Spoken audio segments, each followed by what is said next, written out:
Tiffany Feingold, and I am the co-founder and CEO of Guiding Bright Minds. For you, those of you who might not know who we are or are familiar with us, my husband and I actually launched Guiding Bright Minds 4 years ago.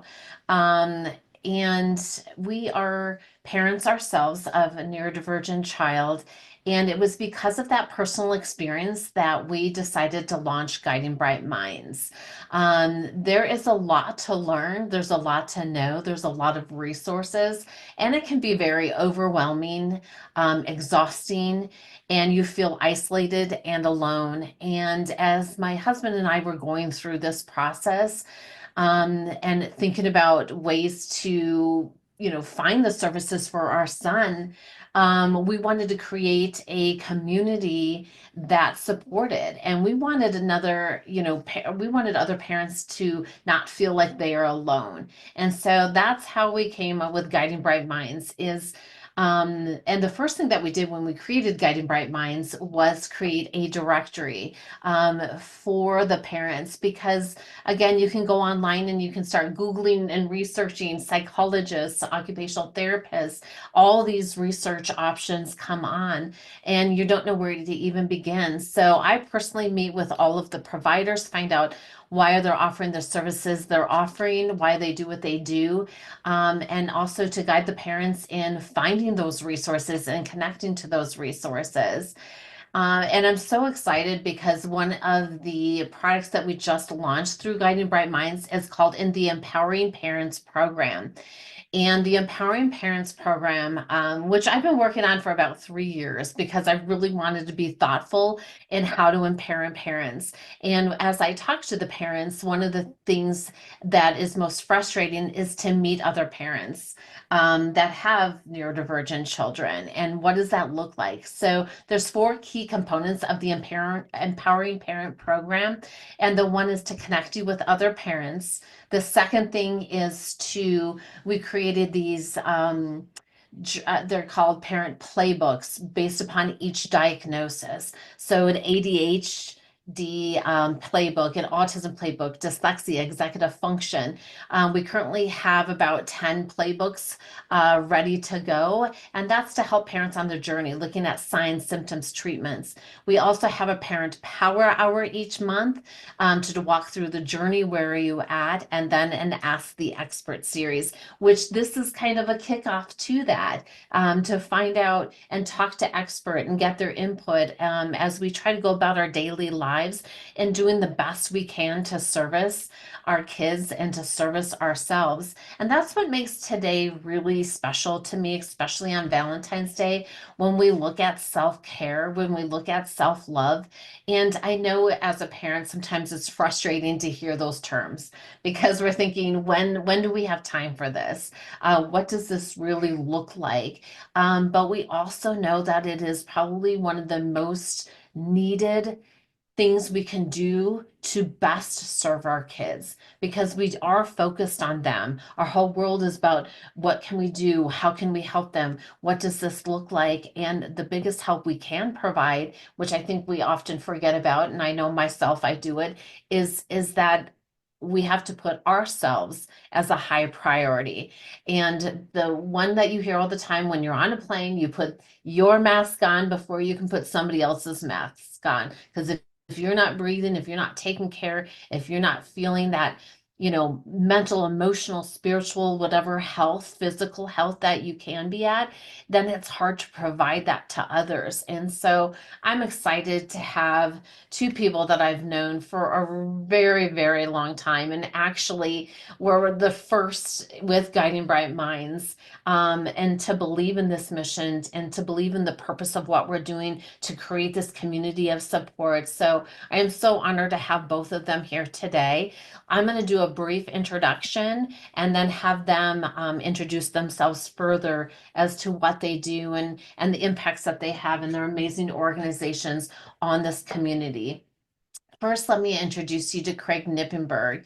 He's a therapist and founder of Colorado's largest private mental health practice that specializes in child and adolescent neurobehavioral disorders. He is also the author of two books, Wired and Connected, Wired and Connected is a brain-based solution to ensure your child's social and emotional success. And then Shame-Free Parenting, which is an amazing book because so many times we do feel shameful in our parenting. So amazed that Craig, because of his experience as a parent, as a professional, for writing this to help us, truly have had an impact on me. So thank you, Craig. And then Thank Brian you, Wolf. Tiffany. Oh, yes. And then have you go. And then Dr. Brian Wolf is the owner and founder of Wolf Psychology, Child Psychology. Since 2011, Wolf Child Psychology has become an established Colorado institution supporting children, teens, and families through the comprehensive high quality evaluations, effective therapy and behavioral services, and successful educational advocacy for clients, and much more. Because I know, Brian, you're adding a lot of stuff too. So, Craig, I will kick it off with you. Thank you, Tiffany. Thank you for the lovely introduction. Although I would have to defer to Brian and the Kimmel practice for being larger than mine. But mine's probably the oldest at 40 years. It used to be the biggest, but both Brian and Leela are just go-getters and really expanding. And it's happy to see that in the profession. And it's just been wonderful. And your program's been so important for so many parents and professionals alike. Um, Basically, we do the backbone of our practice is social, emotional, and behavioral development groups for children. And we go pre-K through young adult with neuroexceptional kids of all different types. Um, we do testing, individual therapy, couples therapy. I've been doing a lot lately with helping neurodiverse young adults launching and see several men who are neurodiverse themselves and trying to figure out how to relate to their wives. So I've taken that on as well, but it's been a blessing for over 40 years now to be doing that. Personally, we have four children, three are adults. The age range goes from 47 down to 19. Two grandkids. Our youngest, and I always have her permission to talk about her, and she likes to come to my lectures. We adopted when she was 7, and she is quite neurodiverse. She has ADHD, bipolar, trauma, and had an attachment disorder when we got her. And I've got a lot of gray hairs parenting her and totally understand what parents go through because my wife and I have been through it as well. And now we're seeing the other side where she's blossoming and really growing and has her new career started. And getting her to clean her room is still a challenge, but she's making it in the world. So I understand what it's like. Great. Thank you, Craig. And thanks, Tiffany, for hosting this and inviting us to join. So my name is Brian Wolf. I'm the owner of Wolf Child Psychology. We have a wonderful team of psychologists here that do a mixture of testing and evaluation, looking at things like learning disabilities, ADHD, autism spectrum, mood and anxiety, and so forth. We have a robust, group of therapists, where we do great evidence-based therapy as well with families, kids, teens, lots of parent coaching and support. We talk a lot with parents about the topics that we're talking about today around, self-care, creating healthy boundaries, and all of that.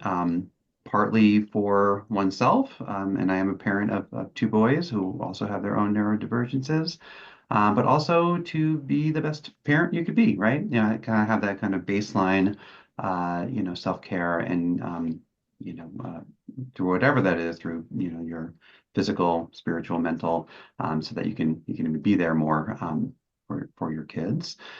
What else? We also, in our practice, we have expanded over the years, not just in numbers, but in terms of seeing, more people from different walks of life. We have a robust Medicaid contract. We see Kaiser clients for evaluations and for therapy. We work with a few other kind of offshoot contracts. So we've been working really hard to get more like third-party payers to be able to support more families in Colorado and beyond. So we've been doing that.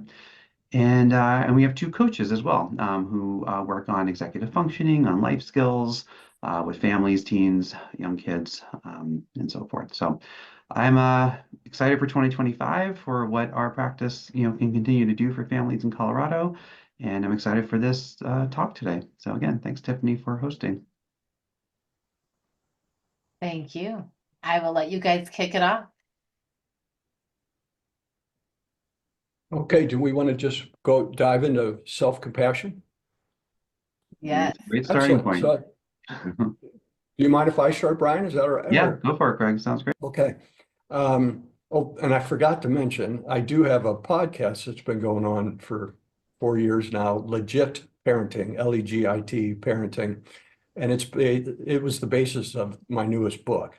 And one of the things when I think about self-compassion as you're struggling raising your kids, one is having a larger sense of purpose about why you're doing this. And obviously, you want to have children and love your child and raise a child.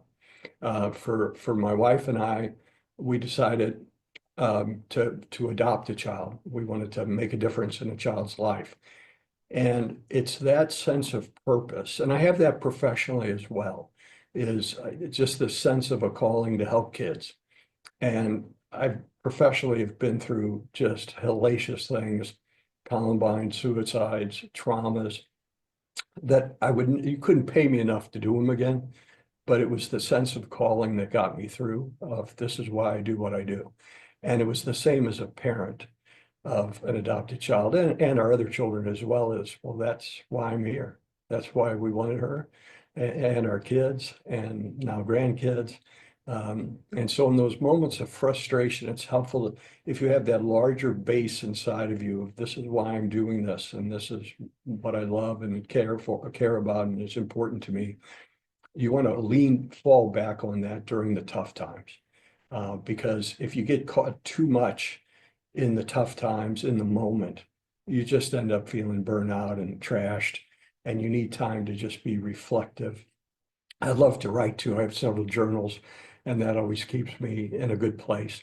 The second thing I would tell you as parents, you really only have to be good enough, just this side of good enough. There's no research that you can engineer your child to be someone different, or they're going to have a higher trajectory in life because of your parenting. There's only one thing they've ever found in that regard. But you just have to be good enough. You don't have to be the super parent.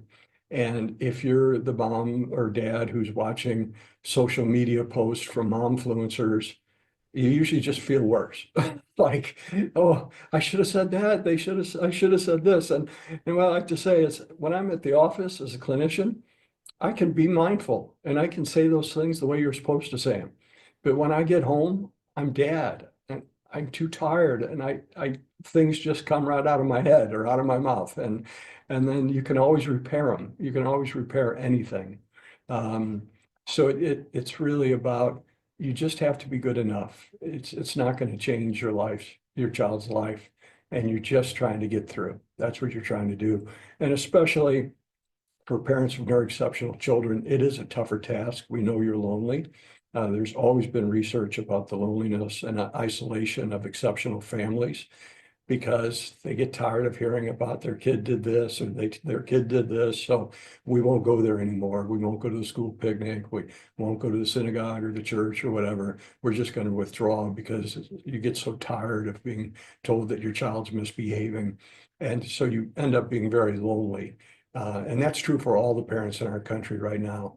Parents are under a lot of stress, and the Surgeon General had a big report a couple of months ago about that. But if you can just hold on to why you're doing it, and you only have to be this side of good enough, and then you have to relax. I Brian? love that. I actually, if you don't mind me jumping into, because I'm so glad you mentioned, because I wanted to mention about the Surgeon General's report about the stress of parents. And that's where, one of the life-changing differences for me was when I connected with other parents of neurodivergent children. And that's part of the community I'm trying to create because it makes a difference. I don't share anymore with my friends of neurotypicals about situations because there's almost like this self-pity and there's almost like this judgment, as we know we've heard all the times they need more discipline. So I'm so glad you mentioned that, because to recognize that level of stress, and even I was telling, Brian and Craig earlier that on Fridays I'm fumbling for my words and the stress of the week, and you could just tell, just trying to focus and see, I'm already spinning in my words, but it's real and it's a reality. Brian, thank you. Over to you. Yeah, yeah, hard acts to follow here. I would say when I just see the word or think about self-compassion, it's such a loaded concept. It's hard because I think I'm a parent again of a 14-year-old and 10-year-old, soon to be 15 and 11, and doing the work that I do and working directly with parents and working with my clinicians here who work with parents and bring things to me. And this is one concept that is tricky because I think, like Craig was insinuating, we're sort of given these messages about doing parenting so extremely well. And then when we make mistakes, it's like, how do we give ourselves grace or not? Sometimes resetting the bar a little bit, like Craig's saying, like, well, maybe we don't have to do it super well. Maybe we just be pretty good at it. And that can allow us to kind of just reset or calibrate how much, grace we need to give if we're sort of at a baseline and kind of okay making some mistakes. But even with that, like I can think of many examples of my life just this week of, being with my child and, thinking about how I phrased something, thinking about, how I connected or didn't connect. And it's really hard in those moments to be like, oh, I missed this opportunity or I messed this up or I could have done that so much better. And I think it's finding those whatever you need for your messages to sort of remind yourself that you are a human, you come from your own background with your own parents, you bring a lot into the parenting situation. It's going to be imperfect. Your partners are going to be imperfect. And I think what Craig also said too is just I is a mantra for me all the time that repair is always possible, right? Yep. You can yell, you can freak out, you can do all sorts of mistakes. If you find a way to kind of get back in connection with your child, validate what they experience, own what you can own, without putting too much demands on that situation and just reconnecting, like you're doing great, right? I think it's the hard part is when, yeah, when repairs get missed, and even that you can have self-compassion and forgive, but it always comes back to like, yeah, our kids are little human beings that we have relationships with. Can we reconnect? Can we reconnect with ourselves and give ourselves that kind of grace and compassion? Always easier said than done, but I think we're going for themes here, and that is important. I do have Yeah, two and just questions. Oh, sorry. I was just going to dovetail off what you were saying, Brian, about, you repair it, you go back and repair it. Right now, there's this philosophy out that you should never have discord with your child. You're not supposed to show your emotions. You're never supposed to yell. All these standards that no one can do. It's impossible to do that. But what's bad about it is the idea that, oh, if your child, you never have disharmony with your child, they'll be more resilient. And that's the most furthest thing from the truth, that strong relationships are built on discord. And then, excuse me, psychologically, it's called rapprochement, where you join back together, you repair it, and you do a do-over and you hug and kiss each other.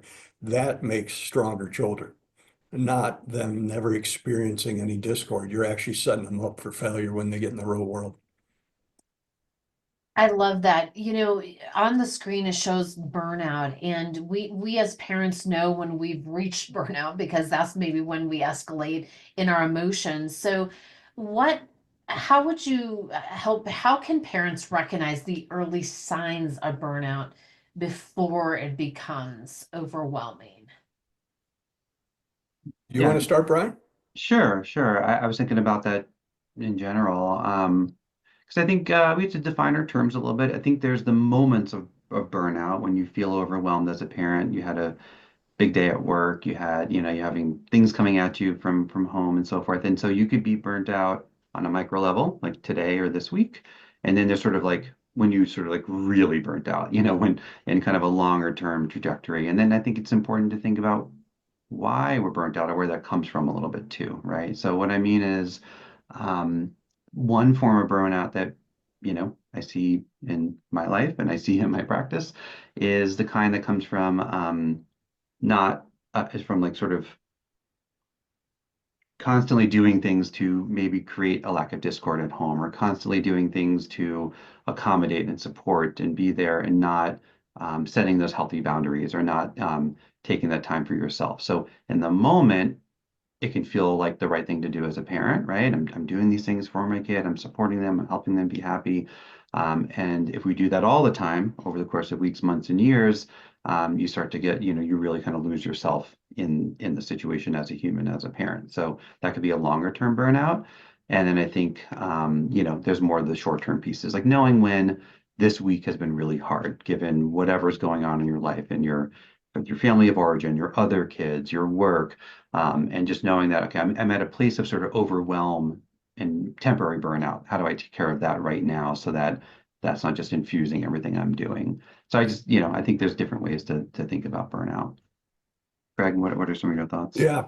Well, I was thinking one of the signs for myself, and this relates to work too, but at home, is when I start obsessing about it and I can't get it out of my head.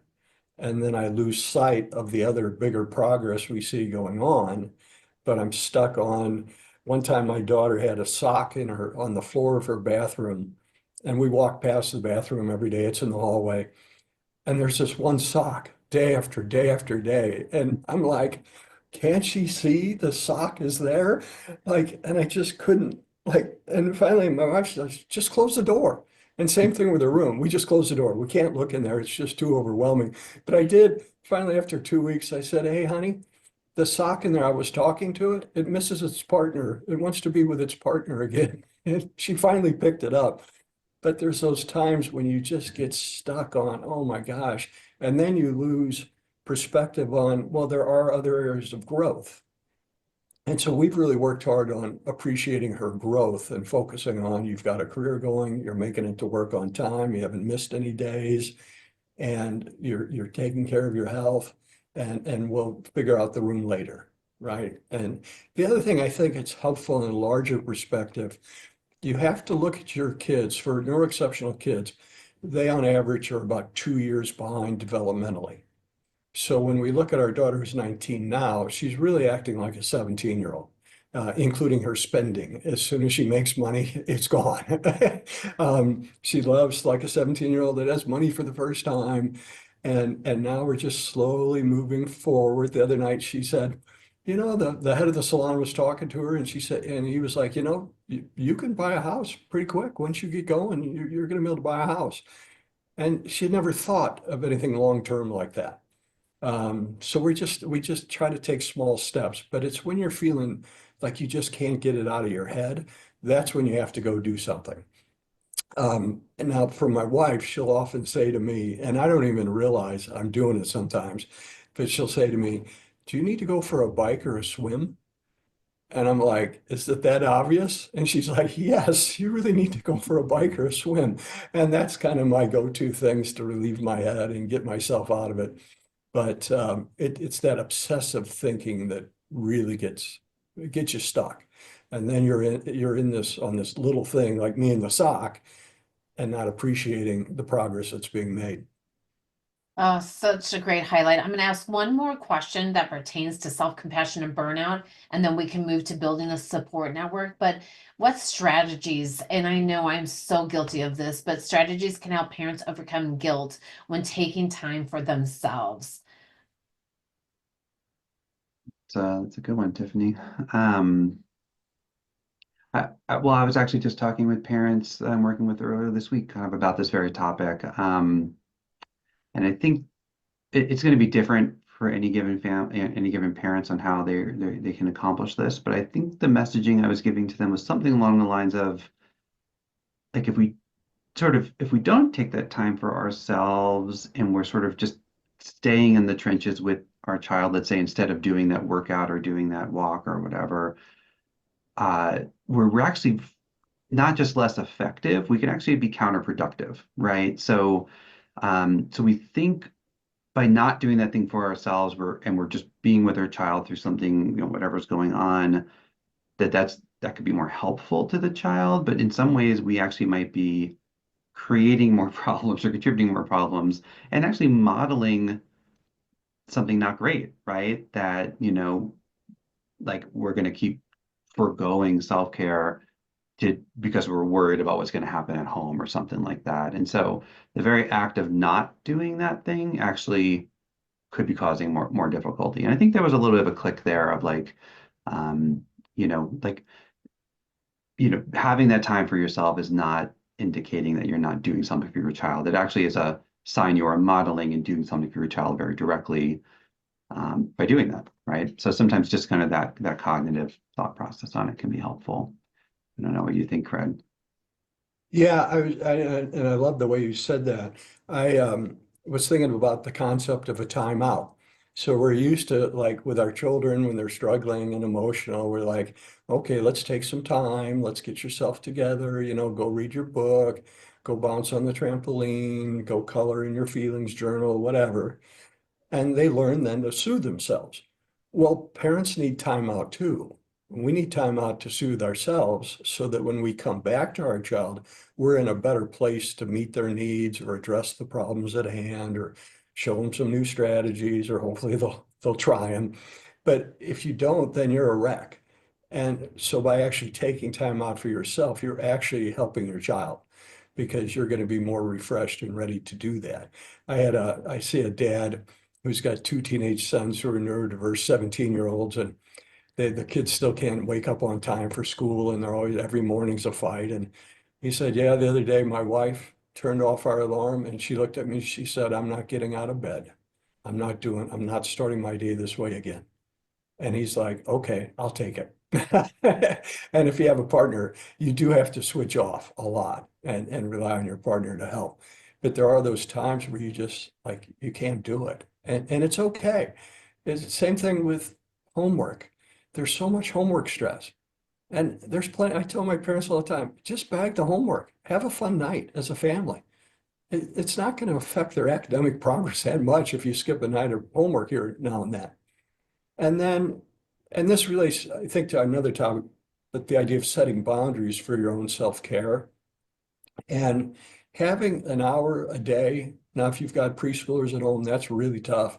Once they get into school, to take an hour a day to do whatever makes you feel whole and refreshed and care for. For me, it's working out. I just clear my head and everything's okay. And it could be just having tea and reading a book, but at least an hour a day. My mother would, in the summertime when us kids were home, she did this every day, but when we were around and 5 kids in the summer, she would go to her bathroom and lock herself in there for an hour and read her Reader's Digest. That was her personal time. And no kid wants to knock on your mother's bathroom door and think about her pooping. So we stayed away. We're like, okay, we're not going there. And she got her break. So I think you can do that every day, maybe a night out every week for you and your partner, or just for you.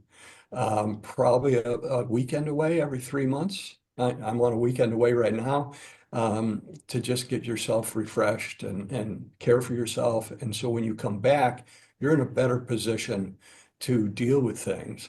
And it's no different than athletes take time out, they get breaks, they have to rest their muscles, and then they can get back in there. Yeah, thank you. And I even started with just like 2 minutes, 5 minutes of meditation. Just like you said, Yeah. clearing the brain, locking the bathroom door, sitting on the floor and just having that time to just take all that chaos that's swirling. Because I'm like you, Craig, where I see it swirling and festering, and then I just can't stop obsessing about that sock. And it's so hard.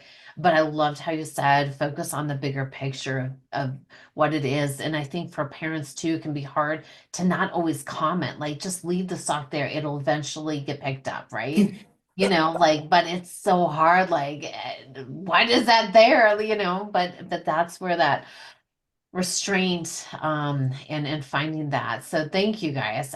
Self-compassion and burnout prevention is so important, so needed, especially like you said in today's environment.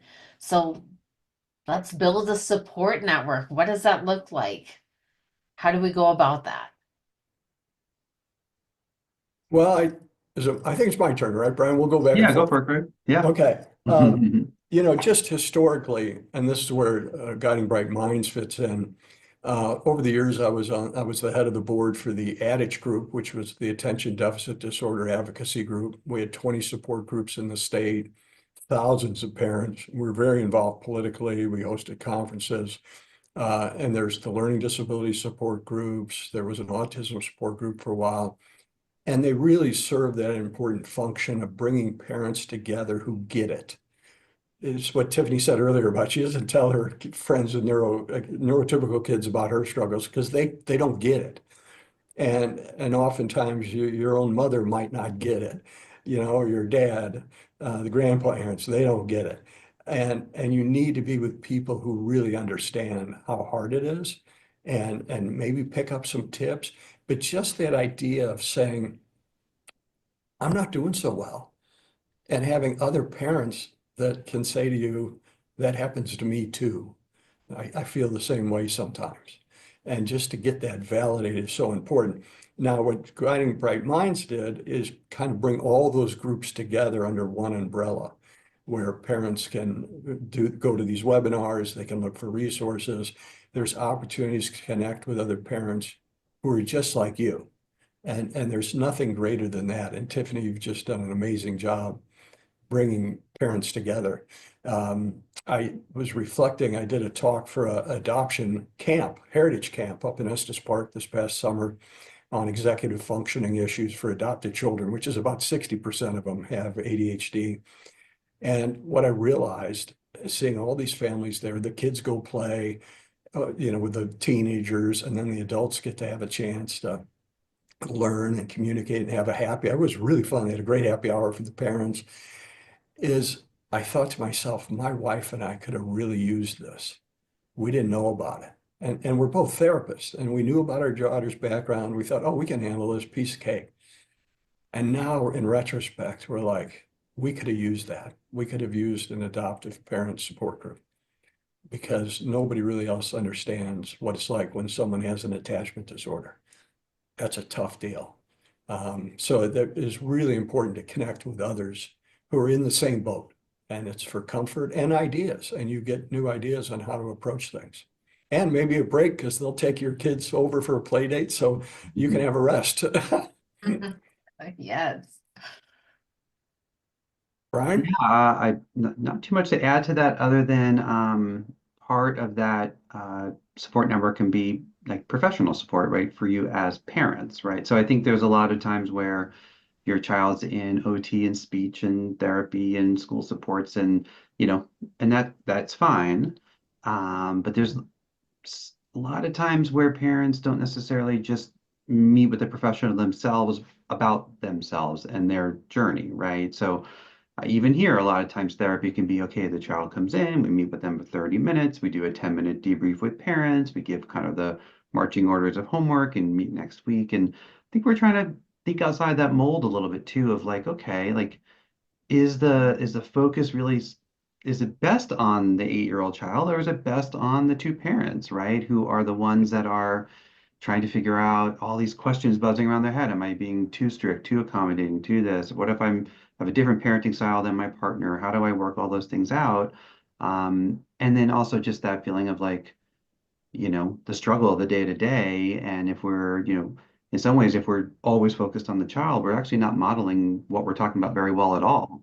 And so we've made a big move in our practice to do a lot more parenting work, a lot more, and not just like, here's your parenting strategies of the week, go do them, but like, let's talk about self-care. Let's talk about your relationship. Let's talk about your families of origin. Let's talk about, what you're coming into this parenting endeavor with. What's your goal? Like you said at the very beginning, Craig, like what are you coming back to? What are you, what's your desire, your hopes and dreams for doing this? And that's been really powerful because sometimes, parents don't get that kind of attention from professionals. It's just more of these are the things you should be doing and getting your kids services and yada yada. So I think that could be a big part of the network if that's in your wheelhouse to do as a parent or a set of parents. I think, Well, and I'm glad you brought up sorry, Tiff, go ahead. your partner, because they're supposed to be if you have a partner, that's part of your support network. And one thing that's really critical, and my wife and I have done a very good job of this, is so often when the child has a problem, and I parent one way, she parents another way, and then we're like, oh, look, this didn't work, and you shouldn't do that. And then you're arguing about this thing and how you both approached it. And that's going to happen. That always happens. That happens at And your my house daughter, too, Greg? Cool. I didn't what's know that? that. I thought it was just my house. I'm glad that happens at No, your no. And my daughter figured out I was the easy mark. When she wanted something, she'd be like, Dad, oh, I saw this makeup kit. I go out and buy it for Christmas. My wife's like, she knows she doesn't get makeup till sixth grade. Take it back. I'm like, oh man, I messed up. So one of the strategies we did is we have a text, like, I don't know, a group text, I guess you call it, and it's called the console. So my wife and I are the console. And if our daughter wants something, she has to text us both. And then we both reply. And that kept me from stepping on landmines and my wife going, you did what? I'm like, oh, but now she has to, we both respond to her. And that was a simple technique. But the other thing that we were really good at, and I really encourage parents to do this, if you have a partner, is you need some evenings or afternoons away from your child, maybe put them in ski club or something, and you just talk about, how am I doing? How are you doing? And you think about the bigger process. So we knew we were taking on a lot with our adoption and thought, we can handle this. But there's times when you're not doing well. And it's important then that you and your partner simply validate each other's struggle and not say, oh, but if you would do this or that, then this wouldn't happen. That is not what you do. This is just talking with your partner about, I'm not doing very well, or I'm struggling with this. And then if it leads to some mutual problem solving, great. Um, but it's just the chance to validate each other's emotion. And you really don't get to do that in the heat of the moment. When there's a crisis going on, it doesn't work.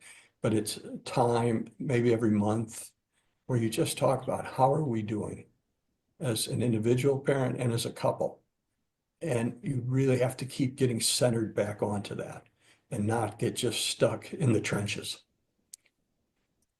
I love that, which leads into our next topic of creating healthy boundaries, which can be so difficult.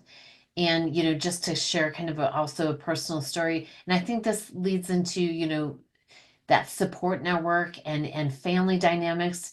you know we hear all the clamoring of the world and this judgment of how we should be parenting and what we should be doing and all of this, and it finally hit me, especially around Thanksgiving, which we just had. And Thanksgiving, and we know the holidays are so, I would say, probably 100 times more stressful for those with neurodivergent children, because of the dynamics of the family. Those that do understand, those that don't, that accept it, that don't accept it, the chaos, the loud. And finally, one time, it was a few years ago when I talked to my husband, where I'm like, why are we forcing Samuel to sit at this table when I know he doesn't want to be here? When it's miserable for him, when it's loud, when it's overwhelming, when it's overstimulating. And finally, we made the decision, like, if he doesn't want to be we want him to obviously be a part of the family and the meal and having that. But if it's too stressful for him, and he wants to run around during that time, or find a place where it's quiet and peaceful, then we're going to do that. And it was so relieving for me to say, if nobody agrees with that, they don't have to come join us. You know what I mean? Like, we're going to parent and do what's best for our son. So how do you create these boundaries? My turn to go Brian, first, Greg? Yeah. I think so. Great, great. This is an area I'm personally kind of weak in, so I have to think about how I would coach myself. Um, I mean, to me, I think this is not a far cry from things we've already talked about a little bit. So it's kind of like I said earlier, taking that time for yourself to go do your workout or go do your walk or go binge Netflix, whatever that thing is that you need for yourself as a parent is a boundary, and it's modeled for your child, and it's actually a really good thing, right? So it comes back to, like, you might feel guilty during some of those things, but again, you have to remind yourself, creating and following through with and modeling a healthy boundary is actually really important work in parenting, right? So whatever you're feeling inside when that's happening, you know, understand that, acknowledge that, and then also remember the rest of it too, that we're actually doing really good work for our families and our kids and our partners, right? I think also there's times as many, couples that we work with that, one parent, uh,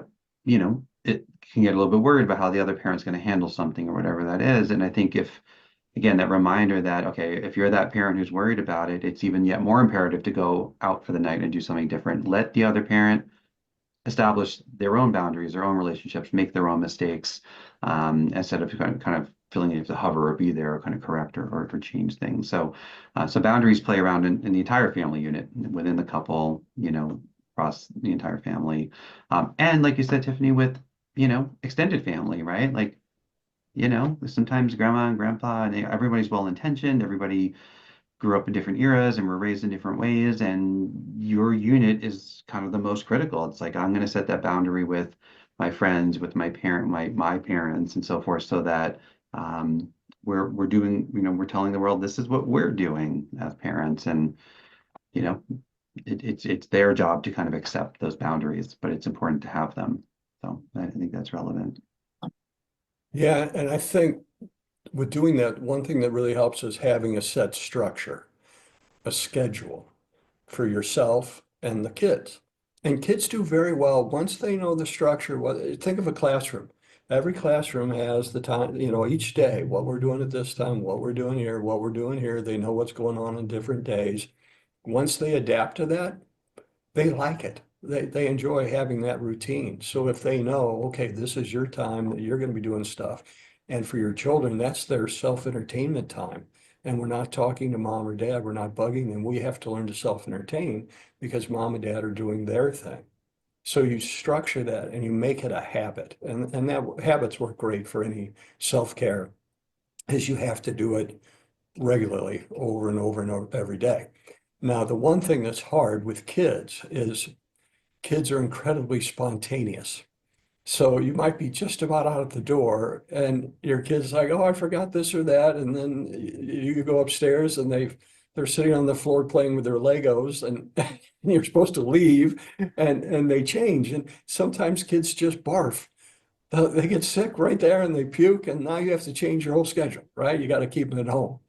And so it's the same thing with the phone calls from schools. So exceptional parents get 10 times the negative phone calls from school as neurotypical parents. You're getting inundated all the time. And so you can, instead of just changing everything in that moment because the teacher called and said, oh, he's in trouble or whatever, and then it's just destroyed your day, it's maybe sending an email back and saying, thank you informing me. Let's talk at this time. So you're trying to control all the intrusions coming your way and block them. And this is when I can respond. I'll respond to you at 5 o'clock or whatever. And it's slowing it down so you have more control over the intrusions because they do come at you. When my daughter was at one of the public high schools, if she missed a class or was late or something, we would each my wife and I would both get like 2 text messages and 2 emails each. And you're just like, after a while, you're just like, I don't care. It's too much. Like, just one is good. One is good. And then we'll deal with it, right? But it's sort of, you want to limit anything you can get some sense of control over and limit intrusions and take out some of the spontaneity really helps with that. And even talking about it, I can just feel my own like anxiety of the calls when my son was in half day kindergarten. He was in the principal's office almost every day. And what I did to help me get through that too was being like, okay, don't, yes, they're going to have something negative to say. They're going to have something that, happened or occurred. But I changed my mindset to say, okay, I need to open my mind instead of feeling that intensity happen when I see that number or saw that number pop up is okay, get informed about what it is. Because what was heartbreaking to me at that point in time was, my son was disruptive in a line. And I'm like, okay, then don't put my son in a line. Like for me, I'm thinking logically, if he's disruptive in the line and the line's not moving, he's 5 years old. Like he's 5 years old. You're expecting a 5-year-old to act better than adults do in a line. If the line's not moving, adults aren't, standing there. Oh, I can't talk, I can't move. So those were, and this I don't know if it's aligned with boundaries. So I wrote out like my thoughts on, okay, let's think logically about this and then approach, the school and have a conversation about if my son, if there's going to be a line opportunity, my son's love language is helping. He'll color code the crayons, give him a job to do until the line's moving. And that's where I think just helping us as parents, instead of kind of that reaction that we're mad at our child, just stand in a line, just stand in a line. Like, why? No, he shouldn't have, like, and it was hard for me at first to just think rational because I think sometimes we're in such an irrational world. How do we promote that boundary with schools? Because that's probably the biggest, until our children become adults, that's a whole different world. But what is that? What do you suggest for that approach for parents? Well, what it struck me first was yesterday standing in line at TSA when I was flying out last night. And there was a second there where I'm like, I'm feeling a little claustrophobic, where there's tons of us packed in there trying to get their shoes off and all that. And then I started thinking about our kids that we work with, and I'm like, my God, they would just be overwhelmed. And then I was like, okay, don't think about the line. Start thinking about something else. Think about guiding bright minds tomorrow, but don't think about that. But it's the helping the teachers understand what's going on with them, that they're not purposely acting out. This is very difficult for them. So could we have a job? Like what you said, Tiffany, that's a great suggestion, right? And if you can help the teachers understand this is what's going on with him. And these are some simple accommodations that would be beneficial for him. I just, one of my high school kids, he struggles with panic in the classroom based on some trauma when he was younger. He's in high school, sophomore, and he'll get triggered in the middle of class, but he doesn't want to leave class because he'll miss the math lecture and he wants to have good grades. And so then he's like melting down in the room and wants to run away, but doesn't want to mix the lecture. And I said, ask the teacher if you could record the lecture on your school computer. So if you're triggered, you could go outside in the hallway or throw a little cold water in your face, and then you don't have to miss it. You can listen to it later. So oftentimes, like the crayons, they're simple solutions that work, but you really have to understand this is what's going on with the child or the teen and helping them self-advocate for that as well. And just say, yeah, these are the hard things for me. It's hard for me to sit still. Okay, well, what's an appropriate fidget that you could use? It's not distracting, it's not a toy, but that would allow you to move. And so it's if you can understand what's going on with your child and then communicating to others. Does that make sense, Tiffany? What you were It asking? does. Yes, no, and I appreciate that. And I was just looking at the time too. And I just want to remind those that are participating, if you have any questions, please feel free to chime in on the chat or the Q&A. We have about, 10 minutes left. Um, and just want to make sure to address your questions. And then the last couple sections we had were, love and connection with the family and personal reflections and implementation. We can kind of maybe do a brief rundown of you guys as you know a finale to the discussion we had, as any questions come in or comments from the participants. Yeah, I'm making a 30-second version of this. That's okay. I think the prior set of slides was really a lot about self-care in terms of like we know things can be difficult. How do we sort of set the boundaries? How do we do self-compassion, all of that? This slide is the other piece. It's like seeing our kids for their humanity and the relationship we have with them and building, that kind of like building that connection so that when things are hard and you say the wrong thing, quote unquote, or you yell, like you have such a good base, strong base of that connection piece, right? So, yeah, so taking that time and it doesn't have to be very long, but taking time daily or every other day or something to just put everything away, connect with your kid on their interests, whatever that is, 5 minutes, 10 minutes, 30 if you have it, like and just building that sort of really positive connected piece so that, yeah, when the stuff hits the fan and, like you're frustrated and there, you just have that kind of wellspring of connection to draw from for yourself, just as a reminder, okay, this is someone I love, this is someone and then they can have that too, I think is incredibly important. Yeah.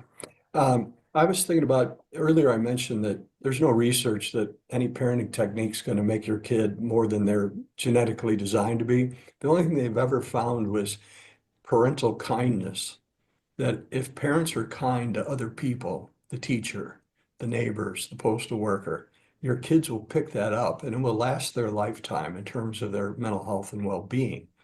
Now, as related to the question, the last two chapters, I mentioned in both books, but the last two, the newest one is one, get involved in charitable activities as a family. Nothing makes your family feel better than helping other people. And it gives you perspective of, yeah, our life's struggling, it's hard, but wow, these people have it really tough. And it gives you perspective. It makes your kids feel great.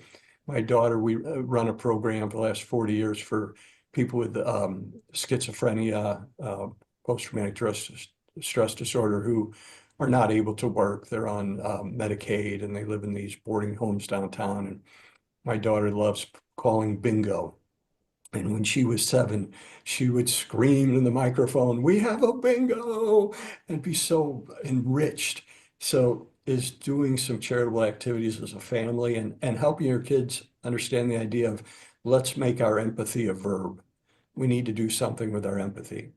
And then the second one is family adventures. So based on what your kids like. And I've had so many parents. I had one kid who has autism spectrum disorder, was obsessed with getting the latest Apple computers when they were coming out. And he would know all about it. And his dad and their adventure was going to Cherry Creek Mall, like, and waiting all night in line to be the first ones to get the latest gadget, right? And so whatever they're into, you just go on family adventures. And I like the outdoor stuff. My daughter doesn't really like that, but she likes Claire's and the jewelry store. And so numerous times I spent an hour at Claire's with her and I thought my head was going to explode, but I did it because that was a fun adventure for her.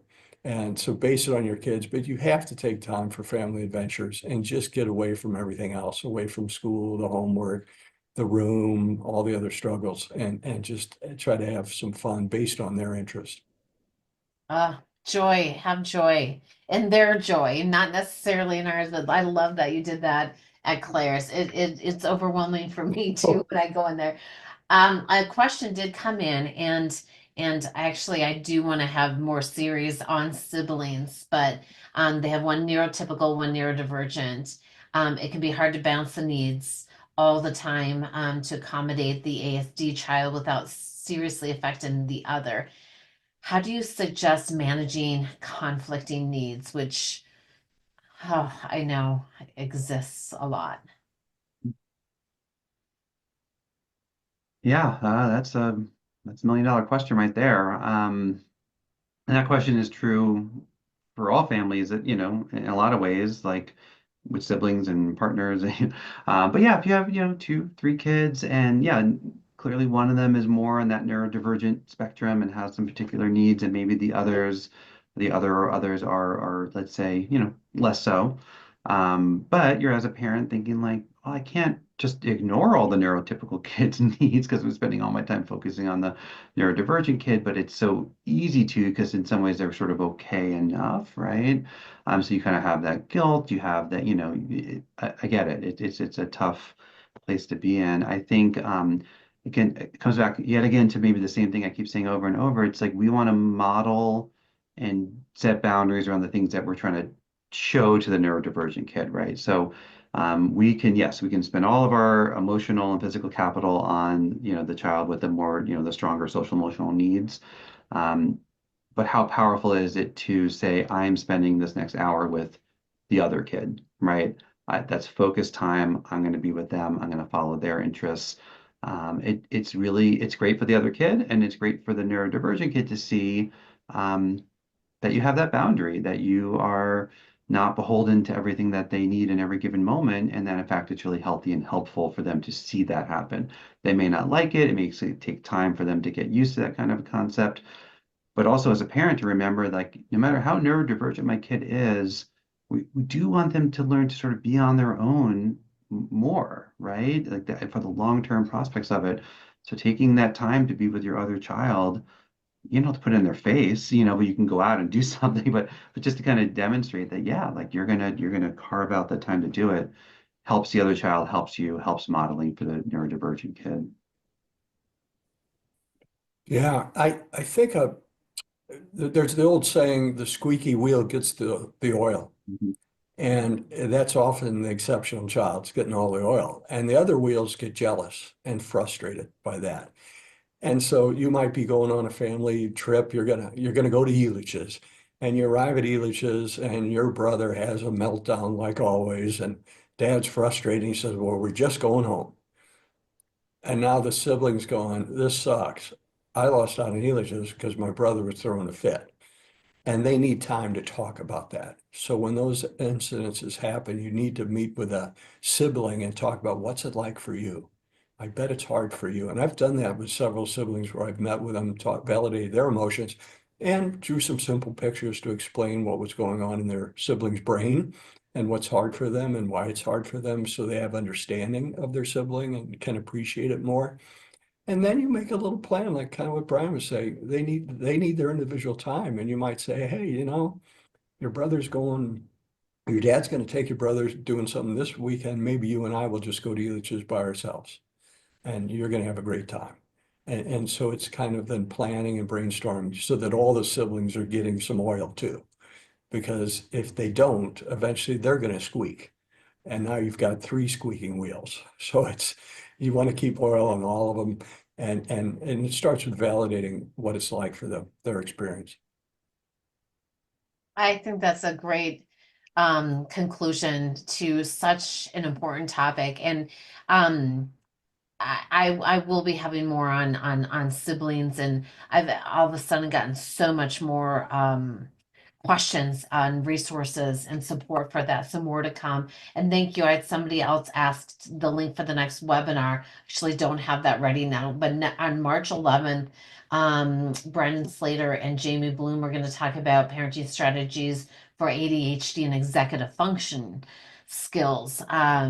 And that'll be a great conversation. Um, but thank you all for taking, I mean, truly self-love is registering for this presentation, taking the first step, participating in it. And so I want to thank all of you because, you know, I just find that as I've grown myself, I've done parent coaching too, because I have such high anxiety, and it was just every aspect was impacting me and my health. And when I think about how much love, we have for our children, and if they see us suffering, and then how are we going to expect them to take care of themselves? If we saw our child feeling that overwhelmed, that emotional, such high anxiety, not sleeping well, we would emphasize, we got to do this, take care of yourself. So just a reminder that it is so important. And you can contact me through my website. There's like ask questions, contact us. If you do have any questions on your journey, I'm happy to help. I don't charge, I'm not a consultant, but just a parent who wants to help. So feel free to reach out to me at any point in time, and then check out my Empowering Parents program. I am so excited to have launched that. It is a membership, and just wanted again to build something that's going to be there to help you as parents. Craig, Brian, I love you guys. I love what you do for this community, the passion, the dedication. Thank you so much. I know so many families, mine included, that you've helped through the different levels and stages. And It's just so important because this community needs those professionals that has dedicated their life to serving and making a difference and making an impact. So thank you so much for taking time, Craig, out of your vacation time with snowshoeing No, to be it was here today. Your delightful. self-love, yes. Yeah, and I'm in the heart-shaped chair, red, for Valentine's. I didn't know they had it in the room. It was like, oh, that's awesome. Worked out well. Yes, and just so everyone knows, a recording of this will be sent out. So you'll get the recording and go to my website and you can see upcoming events and webinars that are happening. So thank you all and have an amazing weekend. Happy Valentine's Day and buy yourself a rose. Take Bye, care, everybody. everybody. Thank you. Bye.